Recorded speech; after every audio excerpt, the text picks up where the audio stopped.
Hey everybody, you're now listening to Cup of Queens with Paige and Saray, and today we're so excited to speak with Michelle, the owner of Carlos Creek Winery.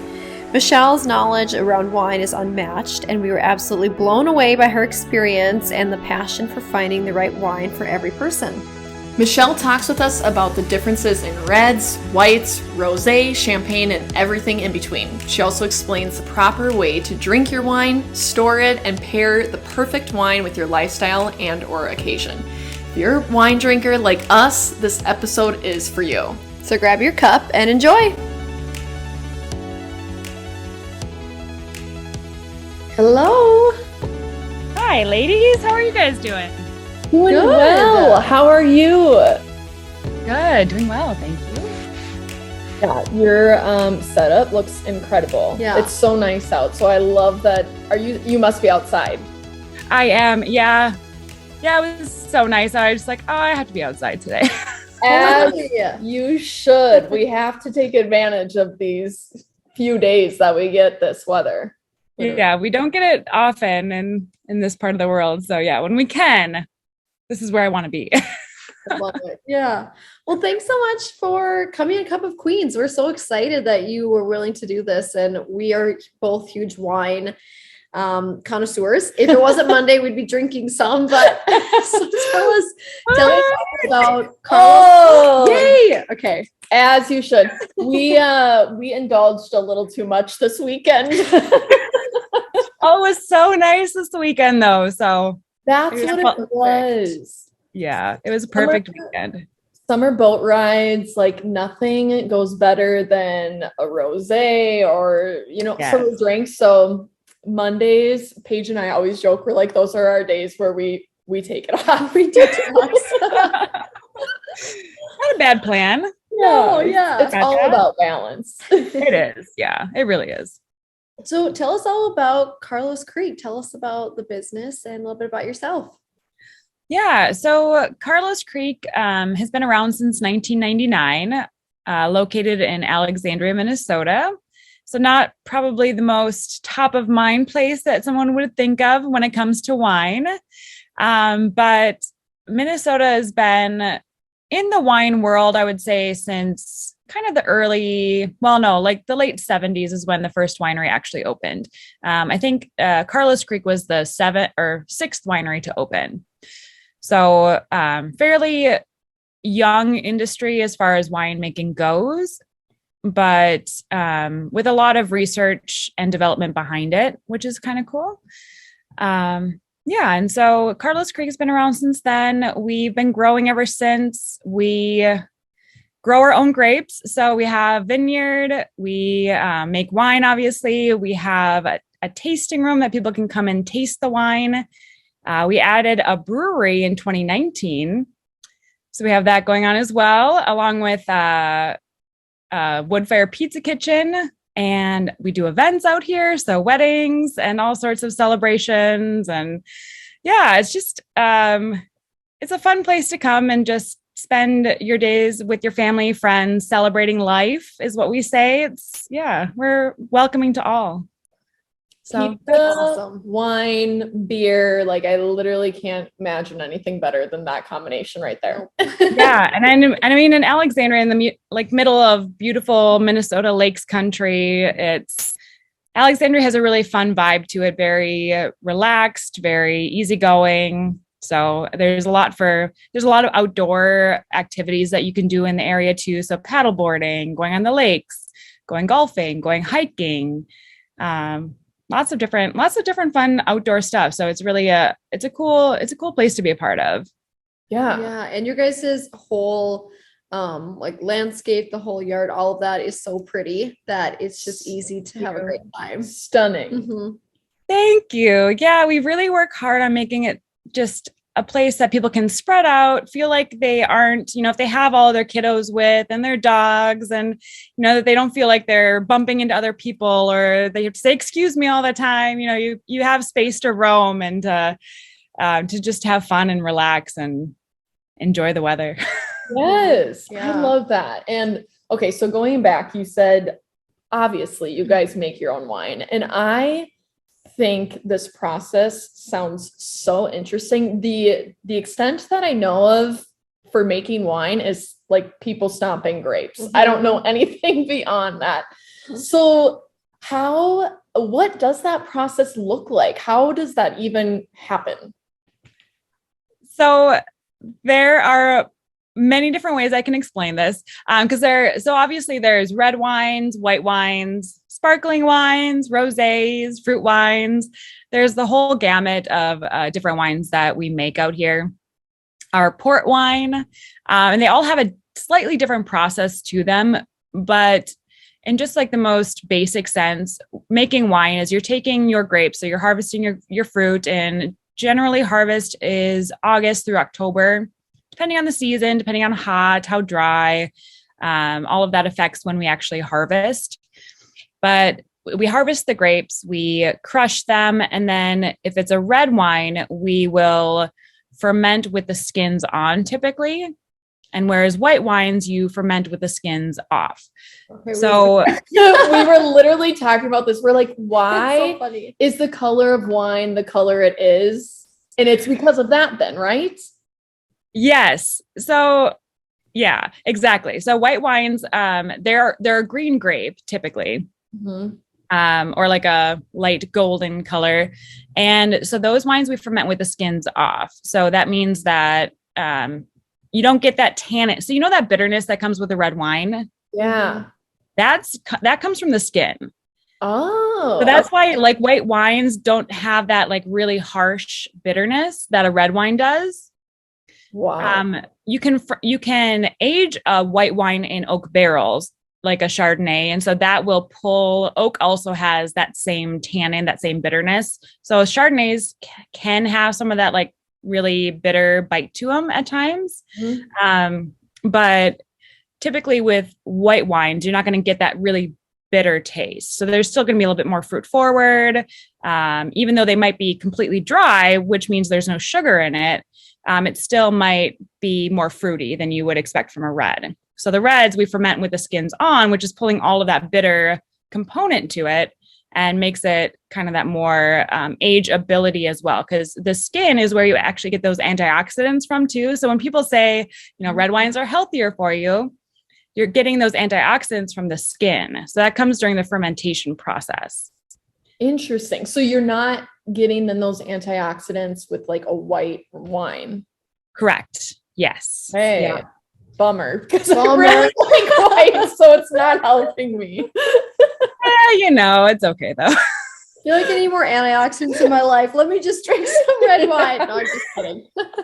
Well, that's so interesting you say that then, because there's not pink grapes. So how is like a rosé or Zinfandel, how is that made? Great question. So rosés there's two different processes for a rosé. So either you're taking a red grape and you're just pressing the juice and not fermenting with the skin on, so you're getting a pink color, or you're taking a red grape and you ferment just a little bit on the skin, but not a ton. So you kind of stop the process and then you pull the skins off before you get too much of that bitter component, but you get the color. So there's three ways then, because I thought of a third. The other way is you take like a white wine base and then you add red wine to it. So that's a completely different way of doing it, so that you're blushing it that way. Kind of a mind-blowing thing, I think, to me anyway. Yeah. Maybe not to everyone, but to me, what I'm hearing is I can still get a little antioxidants in my rosé.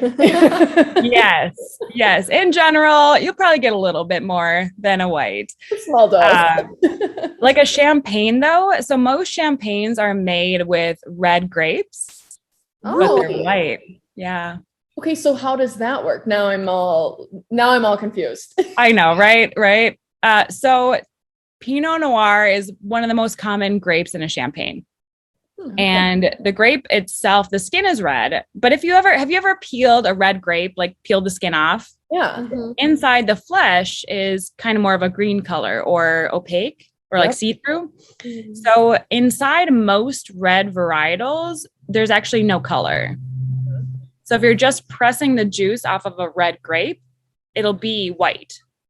Okay. So you're getting all of that color from the skin. Crazy. Interesting. And so, sorry, we're really going down a rabbit hole, but I'm truly so curious. Yeah.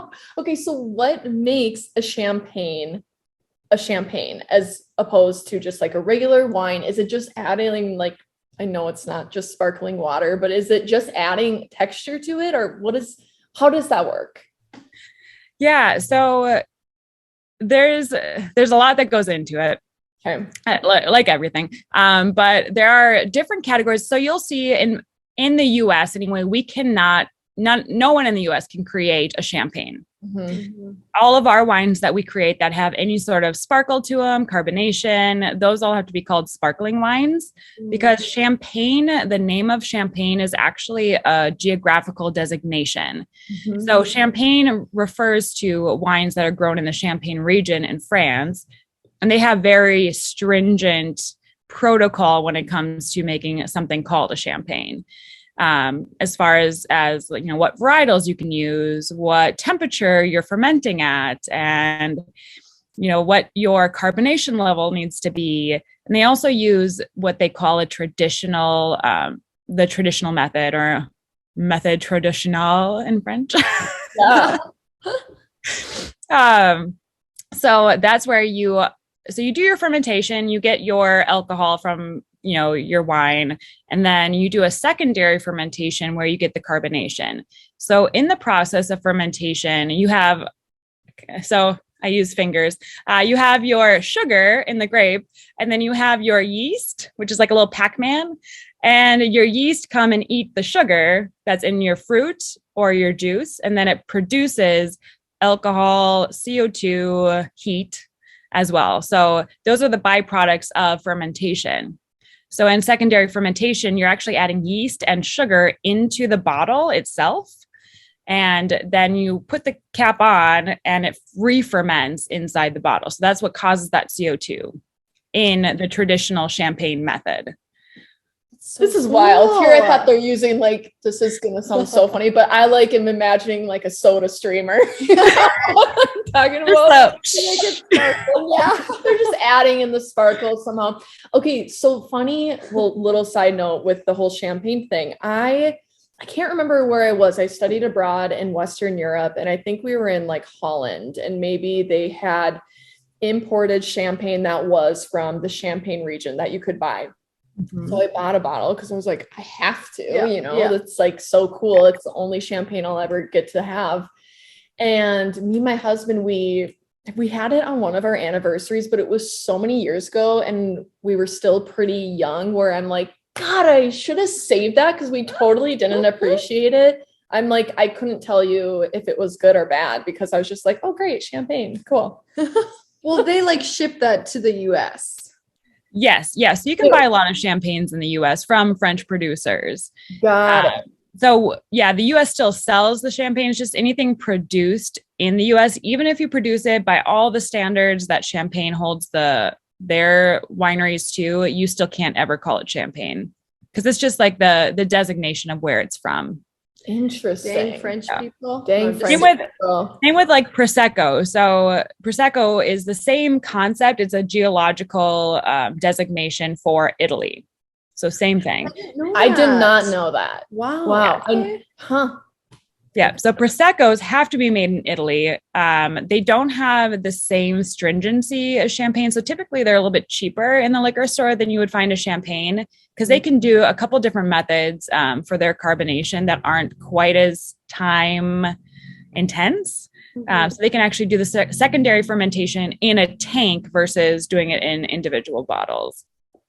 So it's slightly different, but same kind of thing where, like, if we were to make something in the same method, we still would never be able to call it a Prosecco. So interesting. That is just wild. You are so knowledgeable. Yeah, these facts, I'm like mind blown by. So you actually just touched on like the age or the aging process. So what is the average age of wine? Like maybe the ones that you guys have? Yeah, so it spans a long range. So I would say anywhere from like 2 months. So white wines generally aren't aged. So when you harvest them, we ferment, and typically a white wine takes 2 to 4 weeks to ferment. And then we do a little conditioning with it, just to make sure that it's good to go. And then we'll bottle it shortly after. So typically we're bottling our white wines. We'll harvest them, in August, September, and then we'll end up bottling them in January or so. So there's really no aging on those, I would say. Similar to, have you ever heard of a Beaujolais style wine? So it's a wine produced in France, and it's kind of like their first release of the season. So their first red grape harvest, they'll take it, they'll ferment it out, and then they'll sell it right away, usually in November. So there's no aging that happens. It's just kind of this bright, fruity wine. So with all of our whites, they tend to be that way. We do age our Chardonnay in oak. So we do have an oak aged Chardonnay, and that one typically is 6 to 8 months in oak. So that one usually is a little bit later in the season that we'll release that one.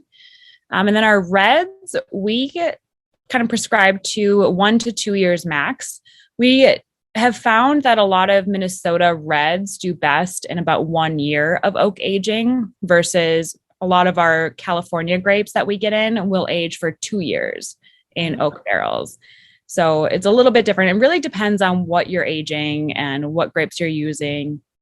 And then our port is a whole different story. And some of that wine's been aging for 12 years. So that's a long time. That is crazy. So the difference between California and Minnesota grapes, I mean, to me, I'm like, oh yeah, grapes are grapes, but obviously not. So what are some unique things that you guys have seen? Because I can only imagine you've probably tasted so many different wines around the world. And, tell us about some of those unique experiences that you've maybe gathered from whether it's California or Italy or different places that you guys kind of lean towards for inspiration. Yeah. So our climate obviously is a lot colder than California. And we also have a lot more moisture, a lot more rain throughout the year. So a lot of the varieties that we grow here and use have been developed specifically for our climate. So they've been bred over the years to withstand our harsh winters, to take our higher, moisture levels and not have any issues. So they're much more similar actually to grapes that you would see in Germany or northern France, because we're actually on the same latitude as Bordeaux in Alexandria. Wow. Yeah. Cool. So yeah, it's crazy, right? Wouldn't have thought that. No. But so our white wines tend to be very similar to German style. So like a Riesling or a Gewürztraminer, where they're going to be a little bit more acidic. Same with like a white French wine. They're a little bit higher in acid, a little bit more fruit forward, which I tend to like better because it gives you more play with pairing it with foods. It's way better to have a more acidic wine to pair with foods than it is to have kind of a flat, what they call a flat or flabby wine, where you drink it and there's just not much life to it. So acidity in a wine really brings life and kind of that bright, like lemony notes to it, and makes it kind of just fun and bounce around in your mouth rather than just like, oh, okay, not, this is florally, but nothing else. Right. So I kind of like that part of Minnesota wines. The whites, I think we really, really hit really well. The reds are going to be more similar to like a Pinot Noir style. So again, more that northern France style of red as well, where you're getting a lighter body to it, a little bit more smoky nuances, a little bit more pepper, but you're not getting like that raisin or, dark, deep cherry fruits that you would get from like a Cabernet. You're not getting those deep notes that you would tend to get from some of those wines, like a Cab or a Zin. Those are a little bit more warm climate fruit. So that's really cool. Crazy to me how like specific wines really correlate to specific regions depending on it. Makes total sense. I've just never have taken the time to think about these There's things. so much science behind it. I mean, normally you just go and buy a bottle of wine, and I don't know, you just don't think about it. So that's really great to know. Yeah, well, and even like a Cabernet, I'm sure you've done this before, but you've bought a Cabernet from California, or a Cabernet from France, or a Cabernet from South America. They're all going to taste so different, just because of one, their soil, but then also their growing temperature. So if you have like a hot growing season or a very hot temperature, you're going to get more of those raisin notes, versus for a Cabernet, if you have a little bit colder, you're going to get more green pepper, a little bit more like just ripe cherry, not like a black cherry. So so even taking the same variety, if you grow it in a different region, it's going to have completely different character to it. So don't knock a wine if you've only tried a few, because maybe you're just growing it from the wrong region. But 100%. Yeah. I mean, there's just so much variety. Yeah. That is so cool. I'm like now thinking about all the wines that I normally am like, I don't really drink those. I'm like, okay, well, maybe I'm just haven't tried all the different types. Yeah, no, seriously, there's a lot you can go. There's a deep dive you can go into. I believe it. When it comes to wine. Yeah. So kind of talking about the different wines, and I guess kind of maybe how we could pair certain ones. So I guess I kind of want to talk about the different seasons that we have. So in North Dakota, Minnesota, the 4 different seasons, so what wines match specific seasons, would you say? Like what one would be the best for summer, spring, fall, and winter? That is a great question. So I'll start with summer, because I feel like we're in summer now, finally. Yes, we need to sit in that for a minute. Yes. Let's get in our summer mode. So for summer, I would definitely say I tend to recommend more rosés are a great summertime wine. So if you're generally a red wine drinker, going more towards the rosés are going to still give you, especially like a dry rosé, it's going to give you more of that dry red flavor notes, but you're going to get a little bit more, it's obviously chilled, so cooler and a little bit more fruit forward. And then whites, I generally like a little bit sweeter white in the summertime. So maybe like an off dry or a semi-sweet white, just because I find them to be a little bit more thirst quenching and just kind of, I don't know, summer, fun, fruity, a little bit sweeter. Totally. Yeah. And then even adding like a wine that has light sparkle to it. So we have what's called our Miniscato, which is kind of a semi-sweet white with a little bit of sparkle or carbonation to it. So it's really, I don't know, it's more refreshing, like a beer would be, or like a spritzer would be, in that regard. And then also a chillable red. There's a lot of reds that are actually chillable reds. Oh. So yeah. So for a chillable red, you need it to be a little bit sweeter, a little bit more fruit forward. You don't want any oak aging on it, because if you have an oak aged red, chilling it's going to kill all of your fruit notes and just bring out the oak, and it's going to be undrinkable. So you want just something that's unaged, fruit forward. But a chillable red is really nice in the summertime. Like a sangria, we have like a ready to go sangria that we make that has a lot of fruit added to it. So there's like pineapple, lime, orange already. So you don't have to even mix it with anything. You just put it in your glass, add ice, and you're good to go. That sounds amazing. That does. That's awesome. So that's summer. For fall, I would probably start going into then like the oak aged white. So bringing in your Chardonnays, getting a little bit warmer. And then for a red, I would do more of a spicy fruit forward red to kind of go with the season. I don't know, like bonfires, and totally. I like a little spiciness in my red at that season. But you still want it to be fruity, because you're not ready yet for your deep dark reds. You're still coming off of the summer, so you want something just a little spicier, a little bit warmer, but still have that nice fruit to it. So like I would go for a Zinfandel, a Barbera. Marquette is a Minnesota red grape that is perfect for the fall. So that's kind of what I do for that season. For winter, then that's when you're going to get into your dark fruit reds. You're going to go for like that deep cherry, bold, really warm. We all need to stay warm in the winter here. Literally. Yes. So like Cabernet, Petite Syrah, that's the perfect season for those wines. And then also port is great for the wintertime. Ports are, have you had much for port? I haven't. I know nothing about port. Like this is yeah, it's a whole different world. I'm curious, so I'm very curious. So in the port world, there are primarily two different types. So there's ruby, which is an unaged port. That's going to be more like bright fruit notes. So in the wintertime, probably not my go-to. In the wintertime, you would do more of a what they call a tawny port, which just means aged. Okay. So tawny ports are aged in oak barrels, just like a typical red wine, but they're fortified. So they generally have a lot more sweetness to them. They also have a lot more alcohol. So port wines tend to be in like the 19.5% alcohol level, where wine can't be any higher really than 15%, 16%. Wow, that's a big jump. Yeah. So most reds are going to be in that 14 to 15%, whereas port is going to be that 19.5. So again, winter warmth. You don't need much, but yeah.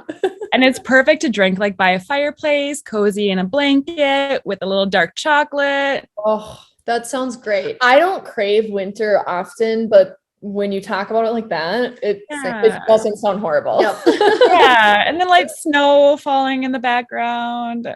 Yeah, sign me up. Yep. We will be eating one of those ports in about 4 months here. Yep. But I'm not gonna rush this away. No. We'll get there. We'll get there eventually, and it'll last way too long, and all of that. So, speaking of, I mean, that is crazy. The alcohol difference of a regular wine versus a port, and also, I don't know if this is just something that as a society we have made up, but I've heard so many people complain about getting headaches or really bad hangovers from reds specifically, which, you know, you just touched on. They have a higher alcohol count, so maybe that's due to it. But do you have any advice for how to properly drink your wine of choice? I know there's those aerators, there's different things that people have claimed help cure the headache and hangover. Yeah, not much of that works. You're signing up for it. Yeah. So the red wine headache, that is definitely something that people talk about a lot in the tasting room. They're always asking us about it. You know, oh, I get headaches from reds, and like, why is that? Why not whites? So there's a lot that goes into it. Red wines. So again, you're fermenting with the skin on, right? So the skin of a grape pulls all of the minerals and nutrients from the soil that it's grown in. So where your wine is grown makes a huge difference into how you're going to react to that wine. Wow. Weird. Yes. Okay. So if you try red wines from a certain region and they give you a headache. So actually for me, South American wines, primarily like Argentina and Chile, I don't do well with. So I kind of steer clear from those because those give me headaches really bad. But wines from California, France, Minnesota, I don't get that from. So what those grapes are pulling from the ground is what it's an allergic reaction. So you're just allergic to whatever is coming from that region in the soil. Or, you know, I hate to say it, but you know, big production wineries, if you're getting really cheap wine, you don't know what pesticides they're using. You don't know what they're putting on their ground. A lot of like cheap wine you're getting can potentially be bulk wine coming from China. Like they don't have to put that on the label. What? That's so scary. So that's, you know, in the winemaking world, there's a lot that we don't have to put on our labels, but that's why like our wines are going to be more expensive than some of those, you know, mass produced wines. And that's why we take care in our grapes. We know what's going into our product. We're not using things like that. And we can see it from start to finish. It's expensive, for us to make it, but it really makes a huge difference in your final product for sure. But yeah, so if you're buying like a bottle of wine that's under $10, who knows what's in there? You're gonna get what obviously, you're paying for. Yeah. And if you look at the back of a label, so this is when I learned this, I was like, what? But at the back of a label, it says produced and bottled by, or cellared and bottled by, or vented and bottled by. The only wines that are actually made by the person you're buying it from are produced and bottled by. So if it says cellared and bottled by, vented and bottled by, or just bottled by, that means that the person that has the label on there didn't make the wine. Wow. That's So like they bought finished wine from somebody else, who knows who, and just White rebottled labeled it. Yeah, relabeled it. They might have put it in barrels for a while. They might have done some other process to it, but they're buying finished wine. So they didn't actually do the fermentation themselves. They bought wine that was already fermented. I want to go home and like look at all my wine bottles and see, because I'm so curious. Yeah, and I look now all the time, and there are some wines that I used to buy all the time that were maybe, $50-$60 even. Like I've looked in all the stores to like, or I'll buy like a nice wine for a friend or something and be like, oh, that's $60 and they didn't even make it. How are they doing that? Wow. So that's crazy that it isn't always just based on price. That's okay. That's what I thought. I'm like, okay, my wine's, it's not the most expensive, but I'm like, oh, it might be good. Maybe not. Okay. Yeah. So it's crazy. Produced and bottled by will usually give you a better quality wine at any price point. That is really good to know. And such an easy thing to look for. Like, oh yeah. I do think, I mean, if people can't necessarily come to you guys and enjoy what great opportunities and experience you have to offer within your wines, I do think buying a wine at a liquor store is like one of the most overwhelming things, because there's just so many options. And like us, we didn't know any of this. So that is such an easy hack to make sure that you're getting something good. Oh, 100%. Yeah. And it still stresses me out buying wine at a liquor store, because I'm like, I don't know. You probably almost know too much. Right. Where it like eats, it takes me forever, because I'm like, what's this one say? Or, I don't know. It's too much. Oh, that's funny. Okay, so talking about like wine, you mentioned people being in the tasting room. So are there any, I don't want to say like myths, but like, people always say swirl the wine, take a whiff, smell it. I've heard that doesn't mean anything and that you don't need to do that. Is that true? No, I think so. Yeah. So here, see if I can do this and not spill. It's kind of full. So, there you go. Great. Yeah. So when you're swirling, like people are always like, oh, look at the legs. That doesn't mean anything. So the legs of a wine is just telling you the alcohol content of it, which you just look at the bottle. The legs don't mean anything. So the swirling, though, what it does is it releases all of the smell compounds or molecules into the glass. So the thing that swirling does is it makes it really good to smell. And you can smell, I'm going to get this totally wrong, and somebody's going to Google check this and it's going to be way off. Fact check, I don't know. It's 10,000 different smells that you can smell in wine, something ridiculous. Okay. Whereas taste, you only have the 5 or 6 tastes. Again, don't Google. Significantly different. Wow. Okay. It's way different. Okay. Yeah. So a big experience of wine or anything, whether you're eating it, drinking it, is going to be your smell. So what swirling the wine does is it releases all of those compounds, those components, and you can then smell them better. So it really heightens the experience of enjoying your wine versus if you don't do that. So interesting. But is it going to make it taste any different? Or if you swirled it long enough, it would. So also what the swirling does is it is introducing more oxygen into your wine. Okay. So oxygen ages everything. It ages the wine, it ages humans, it ages plants. If you cut an apple in half and it turns brown, that's oxidation. So that's the oxygen is aging your fruit. Oh. Same thing happens with wine. So when you get oxygen in there, it's aging your wine, and what it does is it's breaking down those bitter components, the tannin. So that's why, some people decant their wine or use a decanter, or the aerators. The aerators work for this. So aerators do serve a purpose. Okay. Not for the headache, but for this they do. Yeah, that makes sense. So, so they're introducing more oxygen quicker, so you don't have to decant necessarily. So if you open a bottle of wine and it's really bitter and you're like, oh, I don't know if I can drink this, just put the cork in it, leave it on your table for a day, 2 days, keep trying it. It'll eventually be really nice. It'll open up, they say, and it'll be way more drinkable because that oxygen is aging it.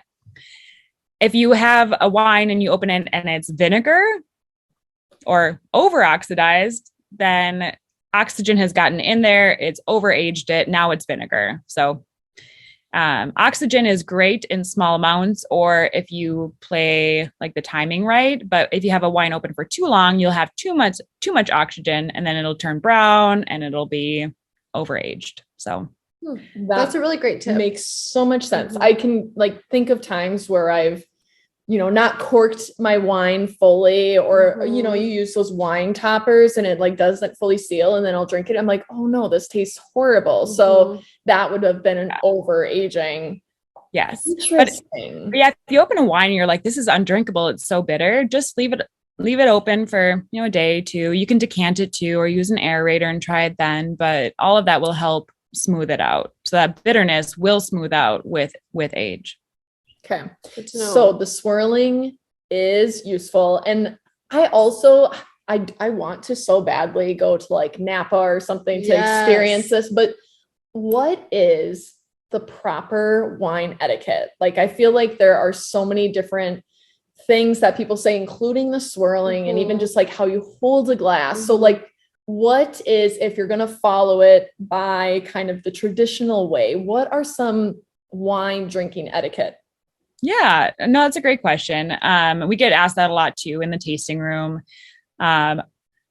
First off, I would say perfect wine etiquette is just having some great company and drinking a great glass of wine.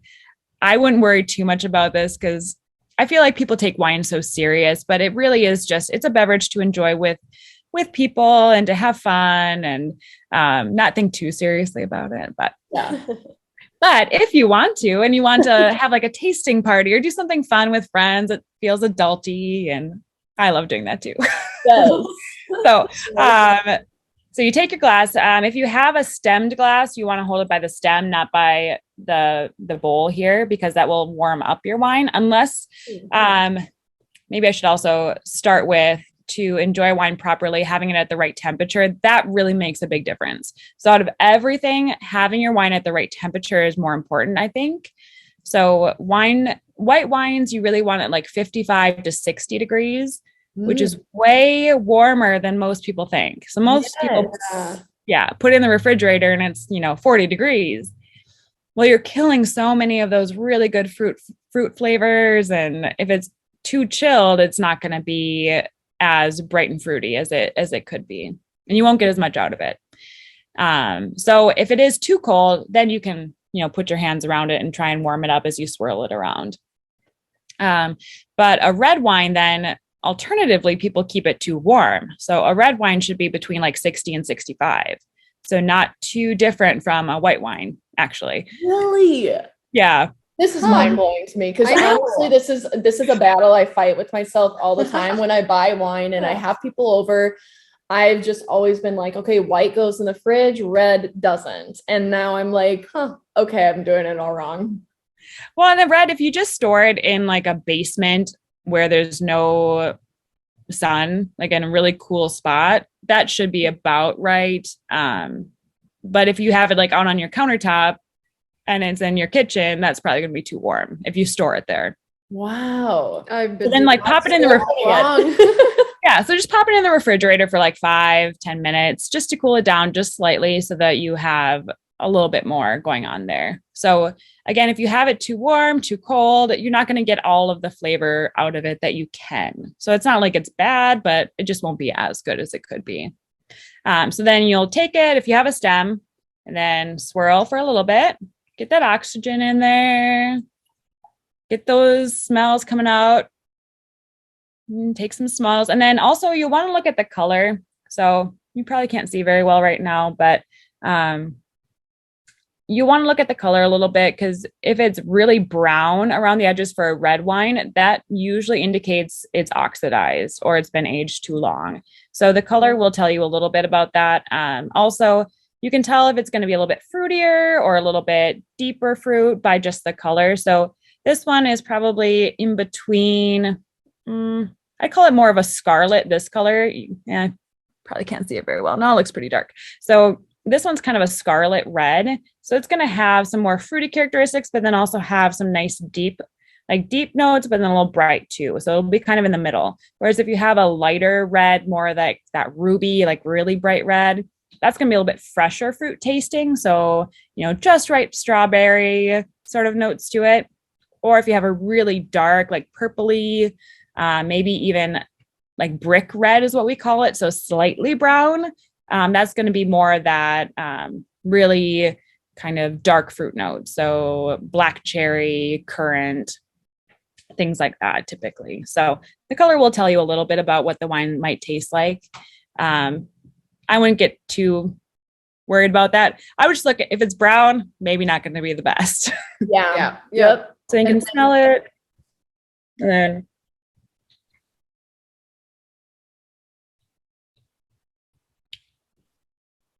then you want to like roll it around the mouth. What? Interesting. Yeah. I was just like, wait a minute. I'm like, wait, have you never had this before?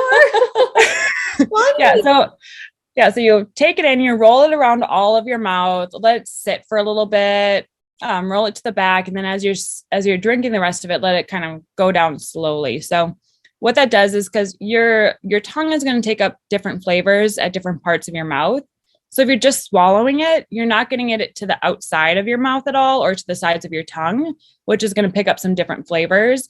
And then also, again, remember your nasal, like your olfactory, is a huge part in experiencing and enjoying wine. So what that does too is it gets, like when you're swishing it around, the air is actually going through your nose too, because you're still breathing through your nose. And so you're pulling up those particles just like you are here.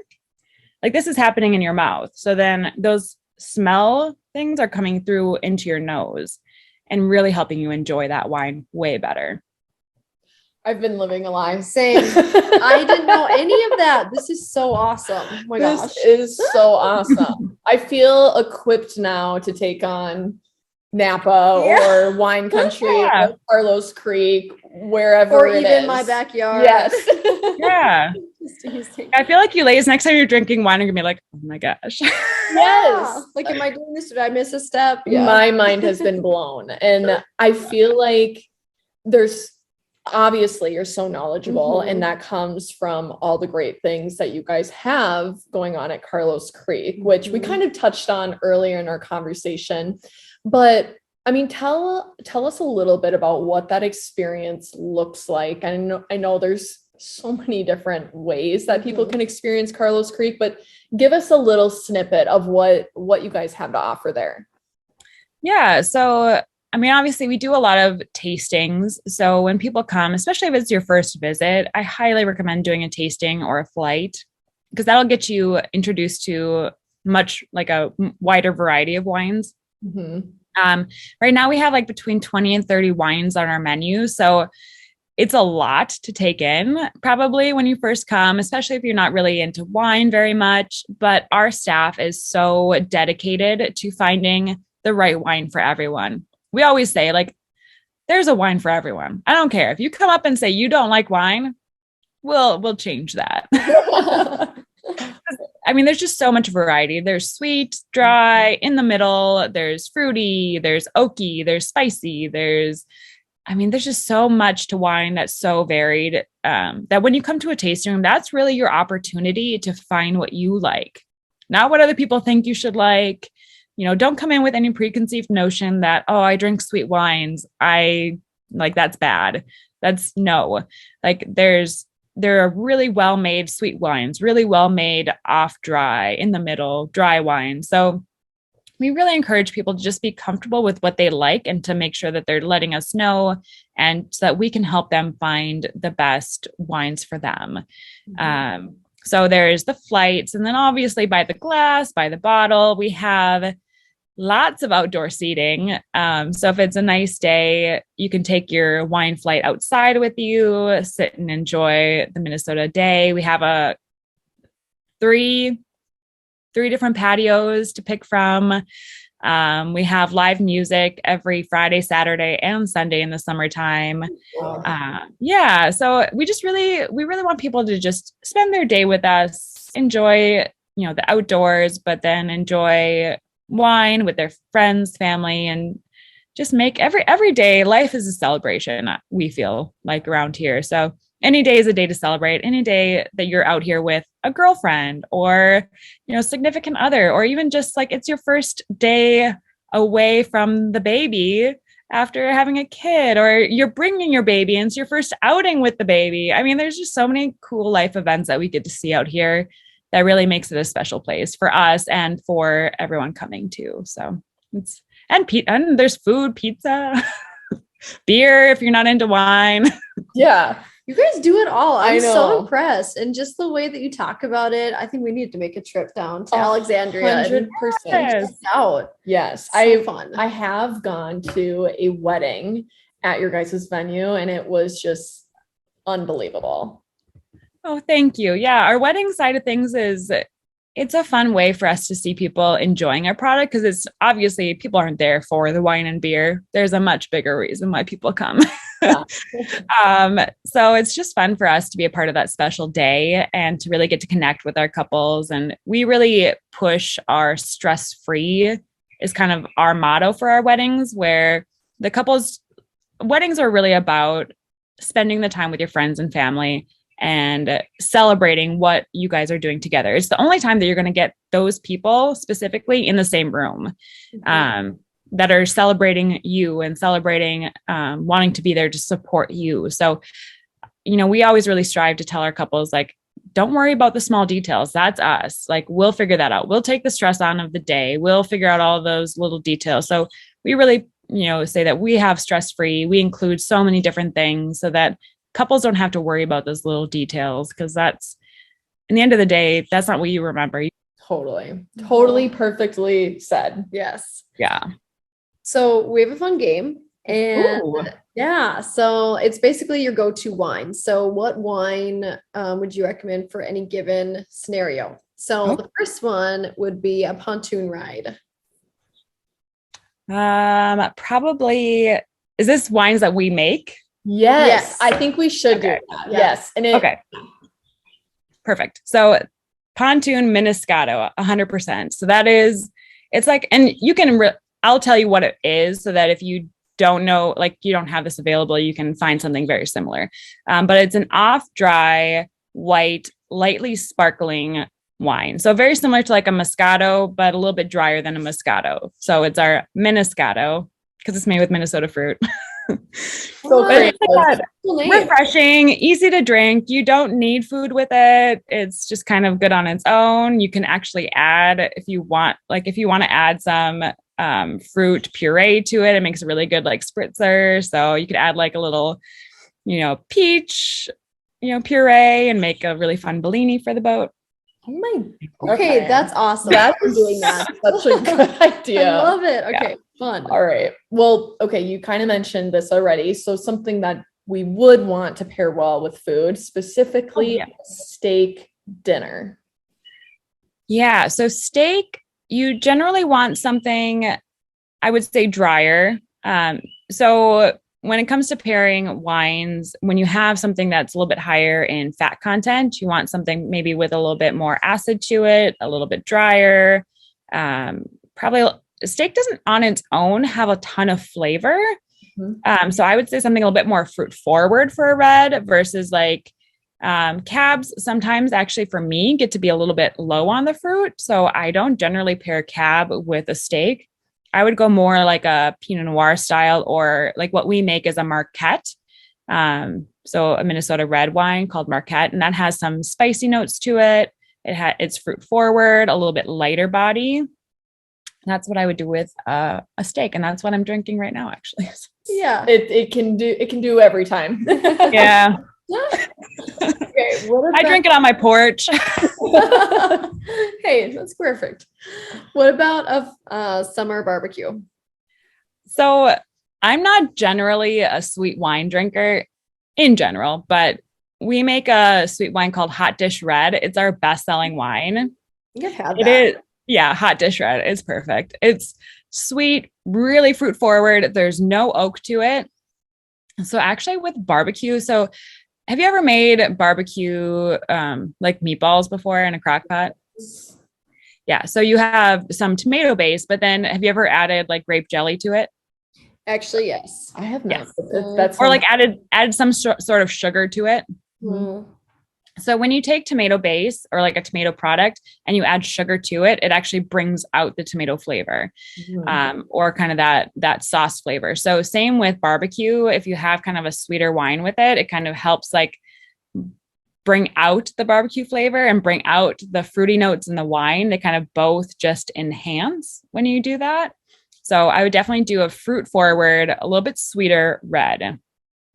That sounds Yep, good. that Yep. sounds strategic and sounds like that should be a thing for always. Yeah, because a dry red with barbecue is going to be, it just won't work. Yeah. No, Now that I you hear say that. it makes sense. Yeah. Mhm. They'll fight and they just, yeah, they don't get along. So what about a girls' night? So what I always bring to my girls' nights is our Aurora, which is our champagne style sparkling wine. So it's a white, it's a brut style, so it's drier. But that bubbly is something, I don't know. Girls' nights need celebration. Yes. Something. It's a celebration when you have a girls' night every single time. So I always bring bubbly. The Aurora is my go-to. And my friends love it. How could you not? Yeah, That sounds yep, amazing. I'm there. I mean, if you want to, if you don't want to do it that night and you're doing cocktails instead, you can use it for mimosas in the morning. Oh, there you go. Perfect. Yeah, so if you're doing a slumber party.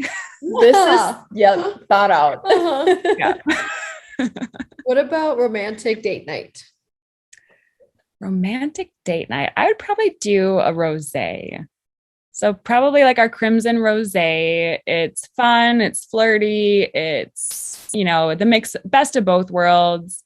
It's not too sweet, not too dry, kind of right in the middle. And I feel like that's kind of a fun date night. Romantic. Yeah, I love that. Yeah. That was not what I was expecting, Me but neither. I love that explanation. Yeah. Yeah. What about a midweek happy hour? So maybe like a happy hour with coworkers. Yeah, perfect. We do this often. So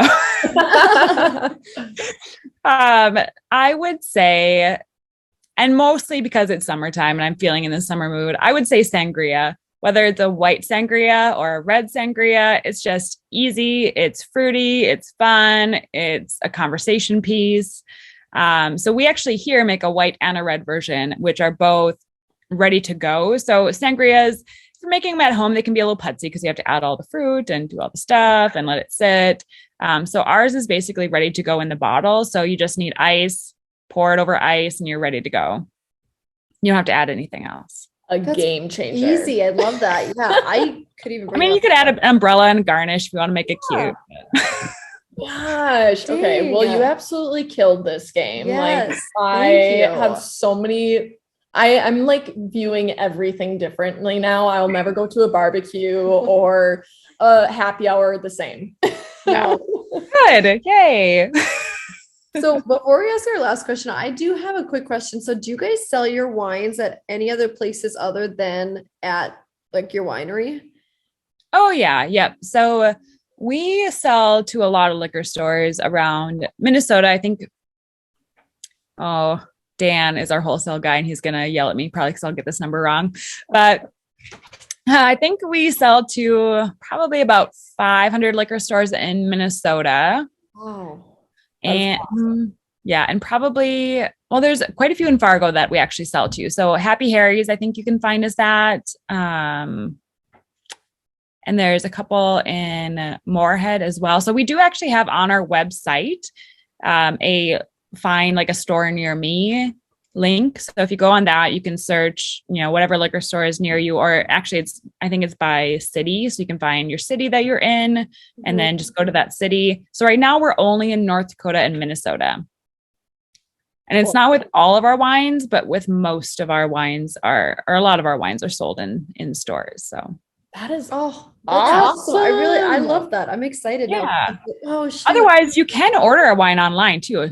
Completely forgot about that. But yeah, okay. Yeah. So if anything that I talked about, or if you go onto our website and you're like, oh, I really want to try that one, and it's not sold in a liquor store, you can always just buy it online too. And we ship to 38 states at the time. So dang. Awesome. So there are no excuses. Yep. You absolutely won't have to miss out on any of this. No. Okay. That is amazing. Well, we do have one more question before we will have you plug all the details of how people can get to that stuff. But being that this is Cup of Queens, we always like to ask our guests, what does a queen mean to you? Ooh, that's a good one. I think queen to me means somebody who is confident and really happy with who they are and just is living their best life and just is focused on the things that are good in what they've got going on, whatever that may be, and just exudes that confident and I don't know. Yeah, that confidence, I guess, is to me what a queen is. It's just somebody who knows themselves and is comfortable with that. That was perfect. Yep. I love that. I couldn't agree more. So you with your wine, with the sun outside, answering that question is just a whole vibe. It's a vibe. Yes, cheers. I love that. So tell us where people can connect and learn more and shop all the wine. Great question. So we do have a website. Like I feel like most people do these days. carloscreekwinery.com. And then all of our Instagram, Facebook is just at Carlos Creek Winery. We do also have our brewery one, which is 22 Northman Brewery is our brewery. So if you're looking for that, but otherwise, if you go onto our winery website, you'll find all the links to the brewery as well. And then shopping online, just go to our website. There's a buy wine link. Hopefully it's super easy to navigate. I do the website, so I'm always not super confident in that part. I'm sure it's great. That's not what I went to school for, so I hope you all figure it out. Oh, well, thank you so much. Yes. This was absolutely incredible. I personally learned so much, and I can't wait for everyone else to hear. Yeah. Thank you so much. So fun. I mean, thank you, ladies, for having me on, too. This was a lot of fun, and honestly, anytime that you're in the area, just let me know, and we can try some wine together. That'd be so fun. We are 100% taking you up on that. We are going to be coming to your guys' area sometime. We have to. Yeah. We cannot miss out on that.